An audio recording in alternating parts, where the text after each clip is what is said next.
আমাদের দেশে একটা কথা আজকাল খুব শোনা যায়। বিকশিত ভারতে তরুণদের স্বপ্ন পূরণের একমাত্র ভরসা নাকি বিজেপি। তাই নাকি? এই যেমন ধরুন সিদ্ধার্থ ভাটিয়া একটা এআই স্টার্টআপ খুলেছেন, তিনি নাম পুচ এআই। কি রকেট গতিতে উদ্ভাবন, 1 বছরের মধ্যে উত্তরপ্রদেশ সরকারের সাথে 25,000 কোটি টাকার চুক্তি করেছেন। আচ্ছা, আপনারা চাইছেনটা কি?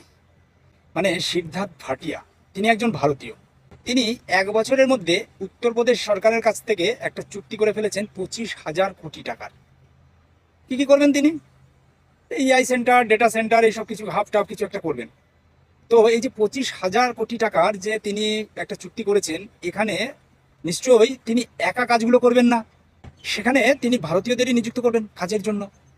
কিন্তু এই বামপন্থীরা এই জিনিসটাকে এমনভাবে প্রেজেন্ট করছে যেন উত্তরপ্রদেশ সরকার বা মোদী সরকার ওই সিদ্ধার্থ ভাটিয়াকে এই চুক্তিটা দিয়ে খুব ভুল করেছে।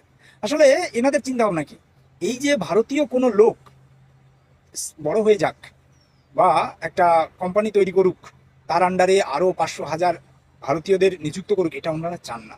এনাদের হিডেন উদ্দেশ্যটা হচ্ছে ভারতীয়রা যেমন কাজ চলছে সেরকমই গরিবই থাকো, সাম্যতা বজায় রাখো, কিন্তু এখানে চাইনিজ মানে ওরা যাদের প্রোডাক্ট, সেই চাইনিজরা এসে তাদের দেশের লোক এনে এখানে স্টার্ট আপ তৈরি করুক, তারা একটা সরকারের থেকে বড় বড় লোক নিক, তারা বিজনেস শুরু করুক, টাকা ইনকাম করে তারা চায়নায় নিয়ে চলে যাক। এটাই কি এদের উদ্দেশ্য? একদম ঠিক, এটাই এদের উদ্দেশ্য। এরা কোনো ভারতীয় লগ্নিকারী বা ভারতীয় ইনভেস্টর তারা বড় হয়ে যাক সেটা এরা চাইবে না। এরা প্রশ্ন করছে যে আমার আপনার বাড়ির লোক কি এটা পারবে? এই যে সিদ্ধার্থ ভাটিয়া, সে তো একটা সময় আমার আপনার মতনই লোক ছিল। হ্যাঁ, হতে পারে যে আমাদের থেকে অনেক হাই কোয়ালিটির লোক, তার 1 কোটি টাকা ইনভেস্টের ক্ষমতা ছিল, কিন্তু আমাদের সেটা নেই। তো ভারতীয় কোনো লোককে যদি এই ধরনের বড় বড় চুক্তি দিয়ে সেখানে ভারতীয়দেরই কাজের সুযোগ করে দেওয়া যায়, সেটা অন্যায় কোথায়? কিন্তু না, বামপন্থীদের কাছে এটাই অন্যায়।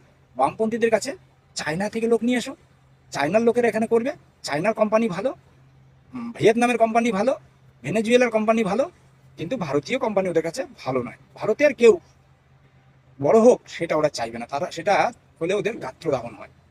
বলি এইসব প্রোপাগান্ডা, এইসব যে ন্যারেটিভ সেট, এইগুলো করে করেই তো ভারতবর্ষের ক্ষতিগুলো আপনারা করছেন আর সাধারণ মানুষকে ধোকা দিচ্ছেন। কিন্তু সাধারণ মানুষ আর আপনাদের এই ন্যারেটিভ সেটে কাজ করছে না। না না, আপনাদের এই চায়নার প্রতি যে দরদ সেটা মানুষ বুঝে গেছে, তাই আর নয়। আর এই সারা ভারতবর্ষ আপনাদের ছুঁড়ে ফেলেছে, আগামী দিনে আরও ছুঁড়ে ফেলবে।